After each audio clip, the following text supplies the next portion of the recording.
Shalom, selamat malam saudara-saudari yang dikasihi Tuhan. Malam ini sebelum kita beristirahat, marilah kita menenangkan hati dan datang kepada Tuhan, supaya hidup kita makin peka dan tetap setia mengikuti pimpinan Roh Kudus. Saudara terkasih, marilah kita berdoa. Bapa di surga, kami bersyukur untuk penyertaan-Mu sepanjang hari ini.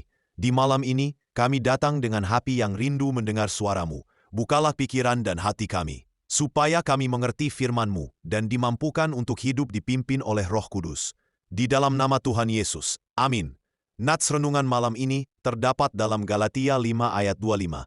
Jikalau kita hidup oleh Roh, baiklah juga kita dipimpin oleh Roh. Tema renungan malam ini adalah setia mengikuti pimpinan Roh Kudus. Saudara-saudari terkasih dalam Tuhan, Rasul Paulus menegaskan bahwa orang percaya bukan hanya menerima hidup yang baru oleh Roh, tetapi juga harus berjalan setiap hari dalam pimpinan Roh. Dalam konteks Galatia 5, Paulus sedang membedakan hidup menurut daging dan hidup menurut Roh. Jadi iman kepada Kristus tidak cukup hanya diucapkan. Iman harus terlihat dari langkah hidup yang taat kepada Roh Kudus. Firman Tuhan juga ditegaskan dalam Roma 8 ayat 14. Semua orang yang dipimpin Roh Allah adalah anak Allah. Lalu dalam Yohanes 16 ayat 13, Yesus berkata bahwa Roh kebenaran akan memimpin kita ke dalam seluruh kebenaran. Artinya pimpinan Roh Kudus bukan sekadar perasaan, tetapi tuntunan ilahi yang menolong kita hidup benar, menolak dosa, dan berjalan sesuai kehendak Tuhan.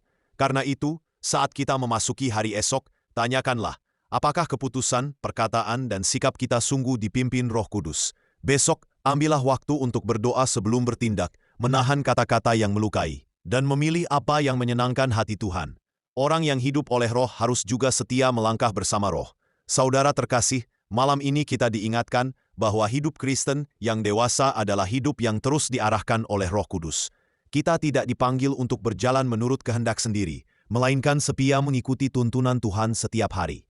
Sebagai bahan perenungan malam ini, mari bertanya dalam hati, apakah hari ini saya sudah sungguh dipimpin oleh Roh Kudus, atau masih dipimpin oleh keinginan diri sendiri? Hidup yang dipimpin Roh Kudus akan menghasilkan langkah yang benar, hati yang taat, dan kesaksian yang memuliakan Tuhan.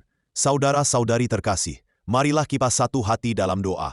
Tuhan, pimpin langkah kami dengan Roh-Mu yang kudus. Ajari kami peka mendengar suara-Mu.